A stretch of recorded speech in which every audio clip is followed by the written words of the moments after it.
It's 1 p.m. in Bamenda in the northwest, same time in Douala in the littoral. Thanks for joining us on the 1 p.m. Bilingue newscast on Canal, the international, presented to you by Junior Hussein and my humble self, Gladys Ambo. Junior.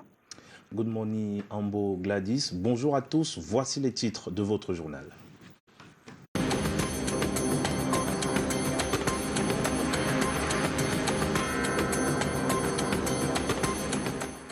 À la une de ce journal, un élément de l'armée de terre a abattu un gendarme contingent 2017 suite à une altercation. L'événement malheureux est survenu à Mosoko dans le cadre de la mission Task Force. On en parle dans un instant. And two after the 7 candidates vying for the presidency of the Cameroon Medical Council have been honored by the Minister of Public Health at consultations that held in the nation's capital, Yaoundé, yesterday.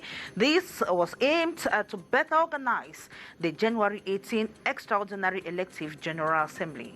Dans ce journal, nous irons à la rencontre d'un sportif camerounais nommé Xavier Squam, un pratiquant d'arts martiaux plusieurs fois couronné, mais peu connu au Cameroun.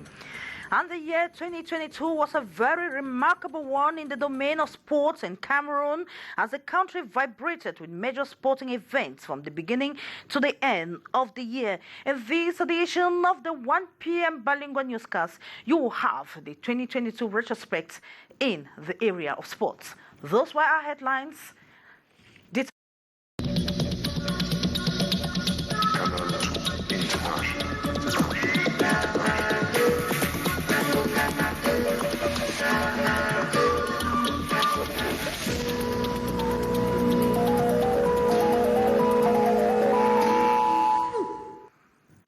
Merci de regarder Canal 2 International. Et nous ouvrons ce journal avec cette note en sport, le complexe sportif d'Olembe. Eh bien, les responsables du ministère des Sports et ceux de l'entreprise McGill Construction sont sur le site en ce moment à Olembe, du côté de Yaoundé. Cette descente sur le terrain fait suite à la résiliation la semaine dernière par l'entreprise canadienne du contrat qui l'a lié avec le gouvernement camerounais pour l'achèvement du chantier de ce complexe sportif, mais surtout des accusations et contre-accusations de part et d'autre qui ont suivi cette résiliation unilatérale. On en saura un peu plus sur le contenu ainsi que les résolutions de cette visite de chantier un peu plus tard. Eh bien, probablement dans nos prochaines éditions de l'actualité sur Canal 2 International.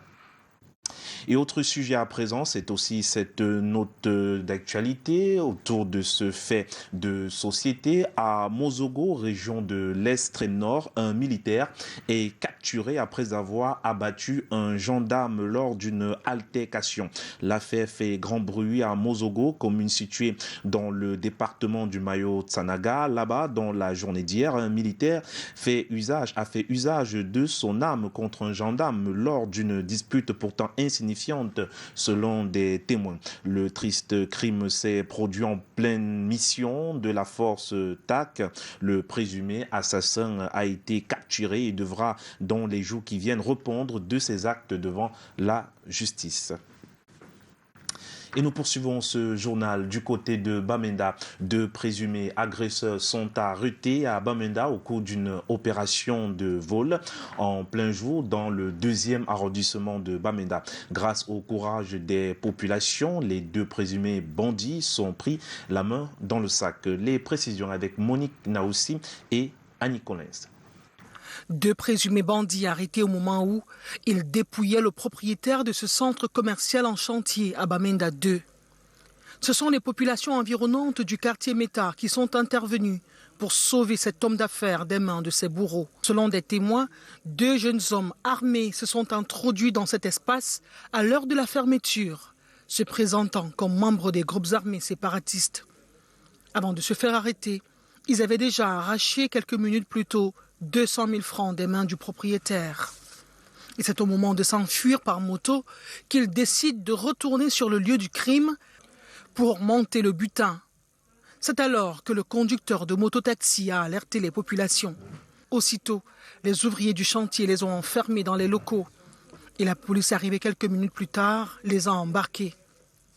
De part et d'autre, les populations sont encouragées à multiplier des actes de solidarité pour faire face aux auteurs de kidnapping et demandes de rançon, ainsi que toute autre forme de criminalité qui se sont enracinées à Bamenda et ses environs. Et la suite de ce journal avec vous, Gladys Sambo. Thank you, Junior Hussein. We're talking about the two young men that are currently behind bars in the Northwest Regional Capital, Bamenda, after attempting to squeeze money out of a businessman. In effect, they had successfully grabbed 200,000 francs from the man in the name of separatist fighter, and in their unquenchable thirst for more, they were arrested. Sheriff Saleh tells us more. The population of Metakwata neighborhood in Bamenda 2 subdivision have this Wednesday, January 11, 2023, come out and succeeded to stop two young men from extorting money from a business tycoon who is proprietor of this building near Complexion. According to eyewitness account, the victim had come to check works on the structure when the youngsters, though unarmed, presented themselves as separatist fighters demanding money. Having already succeeded to collect 200,000 francs and were about mounting the bike they had hired, they again decided to go for more money. And that was when the innocent bike rider they had hired sounded the alarm. As the client on top bike say they want go, now if I walk picking, he catch them. He ask and say when I been who them, they know they want to talk again. So they start be beaten now for you sense because they know be one see me they stain you chanting with blood. He use sense now. He carry them, put them inside one of your room, he lock them. He take your motor, he go call police them, make they come now. Now so now police them now, they don't come move the boy them, go with them. Workers of the construction site came out and the hoodlums were caught and locked up in this room, and the police took them away few minutes later. In some groups, people lauded the population initiative, which they would like to continue to stamp out hostage takings, demands for ransom, and other forms of criminality common in these days in Bamenda and its environs. And the problem of potable water will soon be a thing of the past for the population of Yaoundé and environs. The assurance was made by the Minister of Water and Energy, Gaston Elundu Esomba, after appreciating works of this far at the Natiga water supply station. Talking to our microphones around town, that was on Wednesday, reservations of the population that were made after seeing or believing, as we hear from this report by Beatrice Ngamu. The night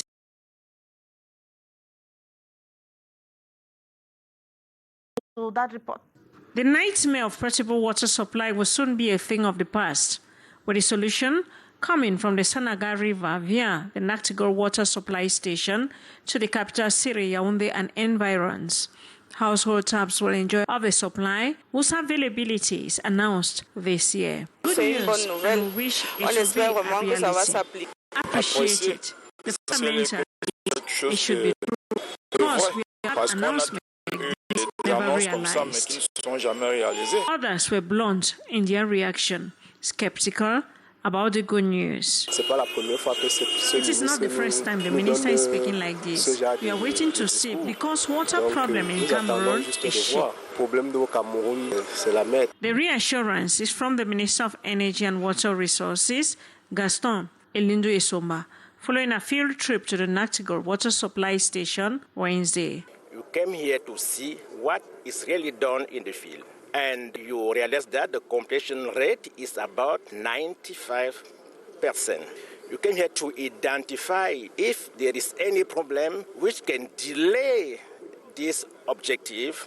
You identify a couple of problems, and you are going to speed up action in order to commission this project during 2023, as soon as possible.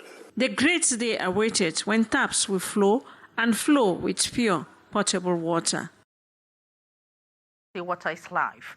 And just 2 out of 7 candidates vying for the presidency of the Cameroon Medical Council honored the Minister of Public Health consultation yesterday in the nation's political capital.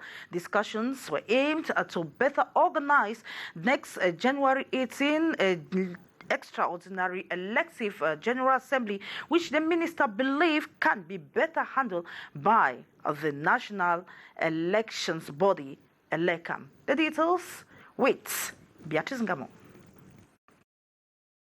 The presence of just 2 out of the 7 candidates up for the presidency of the Cameroon Medical Council Elective Extraordinary General Assembly in less than 1 week, that is next January 18, not good sign at all. Only Emmanuel Noel Esomba and Pierre-Yves Basson honored today's rendezvous. Our impression remains the same.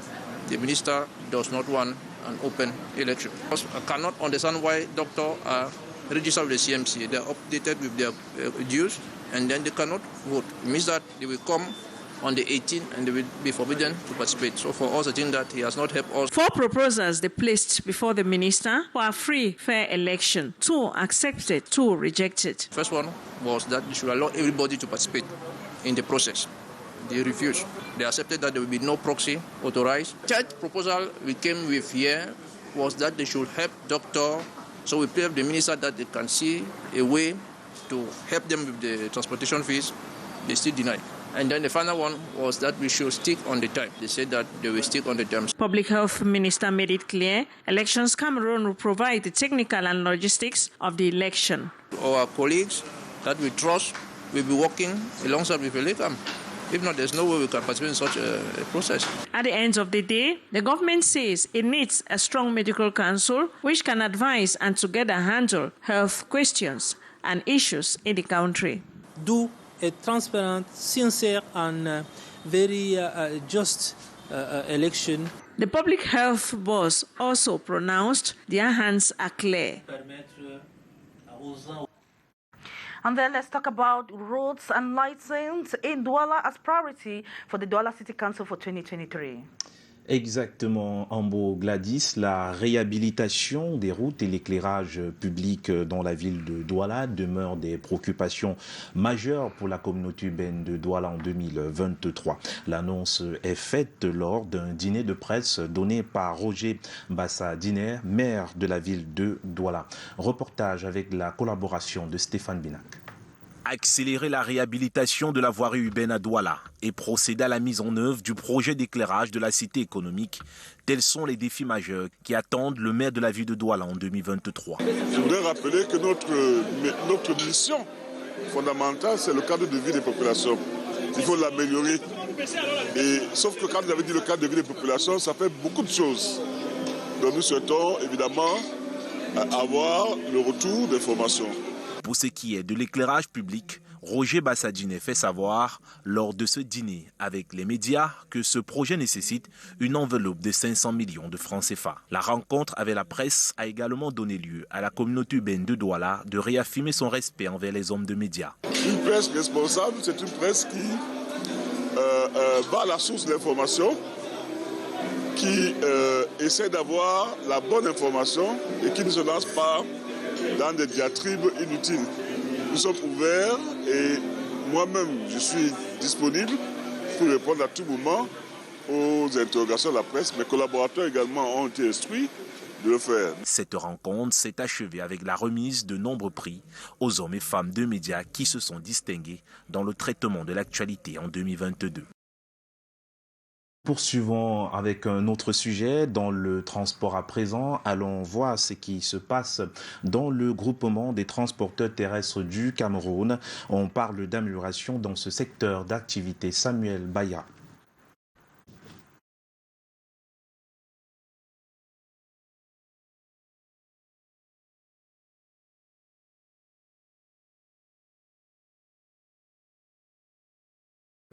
Toutes nos excuses pour cet élément, nous y reviendrons. Autre sujet à présent en politique, tradition respectée au Sénat où la cérémonie de présentation des vœux au président de la Chambre s'est tenue le temps d'un dîner.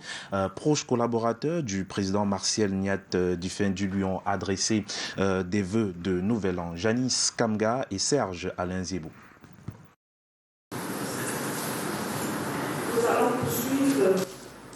La poignée de main symbolique de début d'année marque son grand retour au Conseil constitutionnel.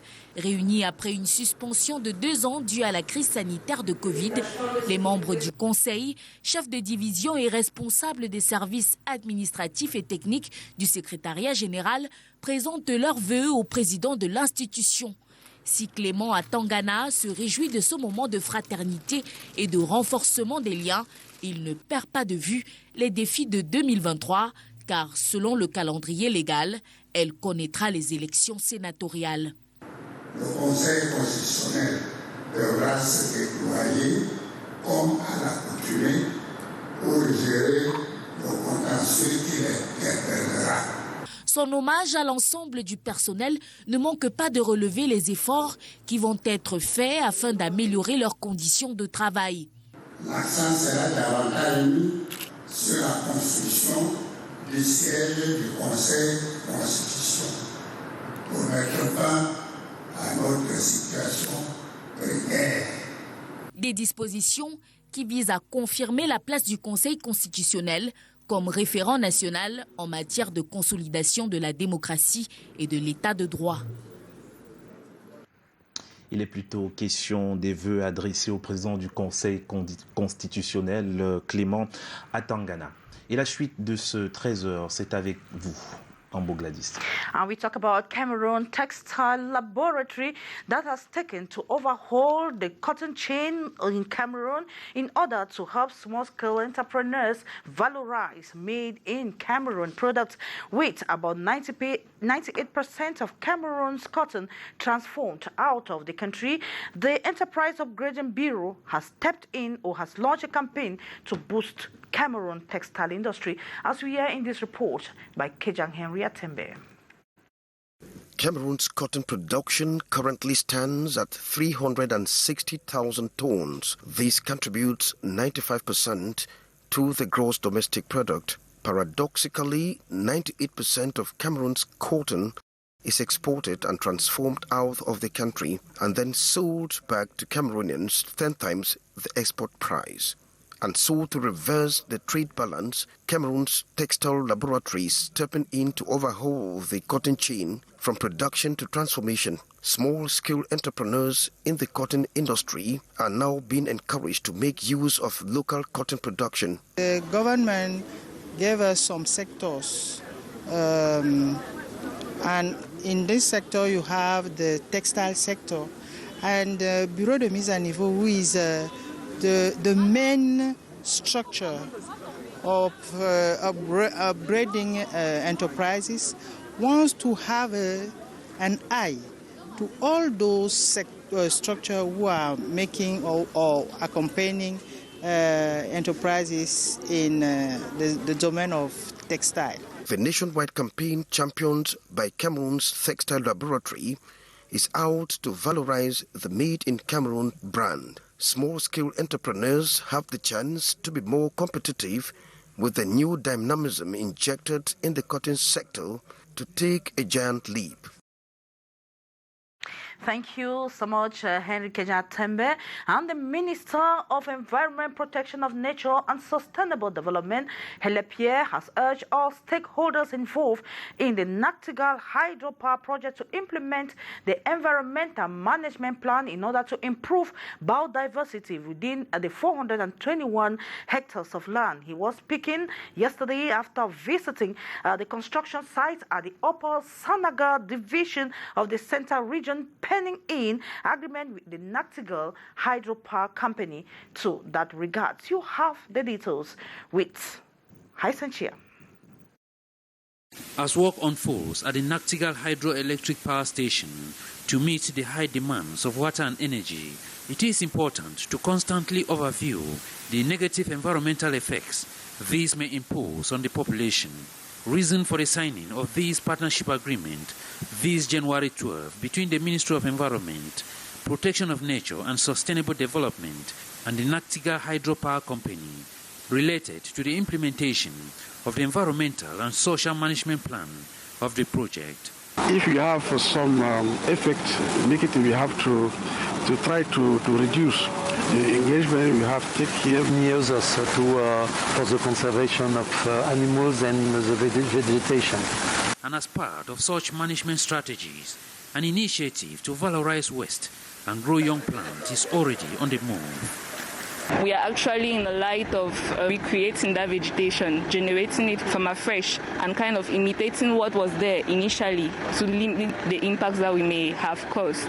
So at the end of the project, the sites that will not be permanently occupied will be actually restored in order to bring up the biodiversity of the site. During this 3 stops guided tour at the upstream work area, plants and waste disposal center, Minister Hele Pierre was able to assess the environmental and social compliance of the project on the one hand and general work progress on the other, which the management director says is at 80% realization rate.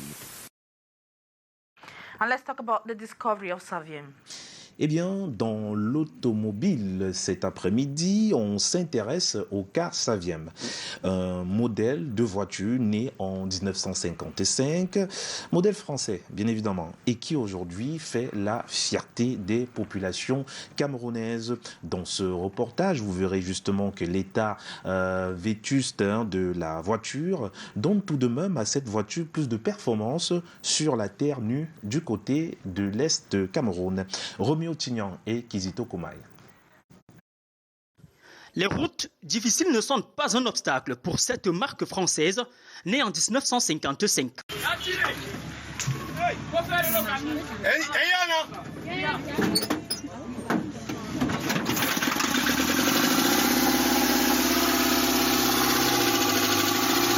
La Saviem, c'est une matière, vraiment une voiture qui est solide, qui est française, qui est mythiquement qui est signée uniquement pour le transport sur la terre nue. À bord de cette Saviem à l'Est, Abdouraf est au volant depuis une dizaine d'années. Son véhicule prend 18 places. Ce jour, il y en a 28, partant de Batouri pour Yokadouma. Difficiles épreuves pendant le voyage. De temps à autre, les moyens techniques du car lâchent. Il n'y a que la Saviem qui peut se porter sur la route, la terre nue là. On rencontre beaucoup de difficultés. Il n'y a pas les pièces sont rares plutôt, pas qu'il n'y en a pas. C'est rare. Il faut s'armer de patience durant le trajet. La carrosserie ploie sous le poids de l'âge. Aujourd'hui, la lanière élastique y est adaptée pour soutenir la voiture. Le car Saviem est comme un label de prospérité et un modèle de sérénité dans la région de l'Est. Donc, c'est un engin qui a sa place pour l'instant. Avec la Saviem à la sol nue, on est à l'aise, jusqu'à quittant de Bertois jusqu'à Morondo. Une décennie de résistance sur nos routes, créée par la fusion des sociétés Latil, Renault et Somia en Europe. Oui, ça fait 20 ans que c'est dans la Saviem. C'est la voiture de la terre. Ce sont les meilleures voitures de l'Est. L'Est a connu les tout premiers cars Saviem grâce à l'homme d'affaires Arabo. Parlons d'un sportif camerounais qui vit en Autriche et qui est au Cameroun. Lui, c'est Zavi Kwam, pratiquant d'arts martiaux, des arts martiaux, notamment le karaté Chokokam. Reportage, du moins portrait avec Samuel Bayra.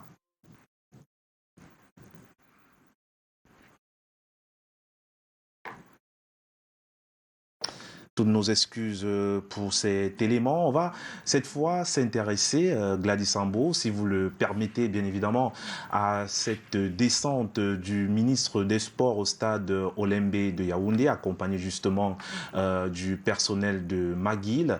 Eh bien, retrouvons sur place, du côté du complexe sportif d'Olembe, Anissé Boudjé. Bon après-midi à vous, Anissé Boudjé.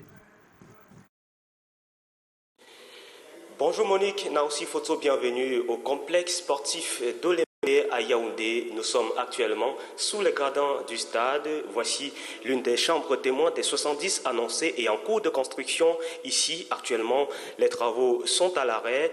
Je vous rappelle, d'après les explications reçues donc sur place ici, c'est 35 chambres qui seront de ce côté sud, puisque nous sommes actuellement sur le côté sud du stade, et les 35 autres seront du côté nord, qui débouche bien sûr sur la banlieue de Ngozoa, une banlieue de Yaoundé, également annoncé ici, le centre commercial et des espaces de restauration. Alors revenons sur la polémique qui enfle depuis quelques jours. On peut déjà être certain que c'est bien un hôtel 5 étoiles qui sera construit ici, d'après les explications reçues. Je vous propose d'écouter à ce sujet le constructeur McGill. L'hôtel et le centre commercial aujourd'hui ne sont pas un fantôme, vous l'avez vu. Je peux comprendre que la conception dans l'ouvrage elle-même puisse poser question. Ce n'est pas une tour, ce n'est pas un centre commercial indépendant, tout est incorporé dans l'ouvrage. Mais ces chantiers-là existent et vont aussi reprendre avec toute la partie des demandes de clarification qui sont faites au maître d'ouvrage, essentiellement liées à des futurs concessionnaires. On ne livre pas un hôtel clé en main, vous devez avoir le concessionnaire, l'opérateur qui doit être intégré au projet. Le second point, c'est ce que nous avons appelé la phase 2, le gymnase, la piscine et le club de tennis.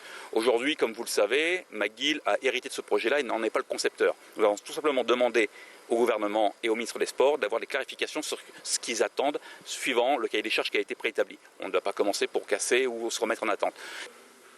Vous l'avez donc suivi, c'est un hôtel 5 étoiles qui est en cours de construction ici sous les gradins du stade d'Olembé. Et d'après les explications toujours reçues sur place, les étoiles ne dépendent pas de la taille, de l'espace, mais du standing et du service qui sera rendu. Sous les gradins du stade Olembé à Yaoundé, Daniel Anissé Boudier et Michel Foucault pour Canal International. C'est Boudier. Ambo Gladys? Yeah, the year 2022 was a very remarkable one in the domain of sports in Cameroon, as the country vibrated with major sporting events from the beginning to the end of the year. The waves of the African Cup of Nations, Cameroon's participation in the Qatar World Cup, and participation of home champions, as well as individual sporting discipline, not forgetting the noise over the Olympic complex. Hysen Shia with the 2022 retrospect in this report. Cameroon played host to the biggest African football jamboree, the African Cup of Nations, which brought together the different nations to communion over soccer in stadia across the country from January 9 to February 6, 2022, when the Teranga Lions of Senegal backed home the prestigious trophy. The indomitable Lions of Cameroon grabbing the bronze medal of the tournament, which the Confederation of African Football has described as one of the best. Cameroon flag bearer Francis Ngannou made history once again, and the country proud on January 23rd as he retained his title as world champion in MMA. Rigobert Sambahana, with his danger theory and his boys, gave Cameroonians an unforgettable night on March 29, 2022, after miraculously beating Algeria in Blida at the last minute of prolongation to qualify for the Qatar World Cup. Je suis dans la joie. L'Algérie a été massacrée par le lion blessé. Vraiment, je suis dans la joie. And appearing at the Qatar Football Fiesta, the Lions came back after the first round of the competition with 4 points, 4 goals scored and 4 goals conceded, and a memorable win over Brazil. One of the fallout of the World Cup expedition is the shocking retirement of 26-year-old goalkeeper Andre Onana from international football. The year was equally animated by the beautiful Elite 1 and 2 Championship, as well as the Female Super League that unfolded unperturbed in regions across the country. The touch and impact of Fecafoot President Samuel Eto'o was clearly visible with a massive turnout of supporters in different stages. A season which rounded up with the comeback of Cameroon Ballon d'Or Award 30 years after, clinched by Marouel Swaibo of Cotonsport of Garoua. And in the North Shell, the drama between the government of Cameroon and McGill Construction over the Olympic Sports Complex also made tongues wagging throughout the year, with the project now abandoned and exchange of words flowing from left to right. Reigning disorder and power tussle in some federations equally punctuated the sporting domain in 2022, with an initial ministerial deadline of December 12 later pushed to December 31st for all federations to carry out elections. Some, like Feka Voli, Feka Box, Feka Nambodo, among others, continue to exercise in-house fighting and have transited into 2023 unable to organize elections. It is with that reports or retrospects on sports that we wrap up this edition of the Bilingue newscast on Canal, the International. It was actually a pleasure knowing you watching, Junior. Eh bien, Ambo Gladys, c'est donc la fin de ce 13h sur Canal 2 International. Merci à vous d'avoir été à mes côtés cet après-midi. Merci à tous de nous avoir regardés. Eh bien, retrouvez le 19h50, le journal de 19h50 avec Alain Ghislain Kanga. À très bientôt. Au revoir.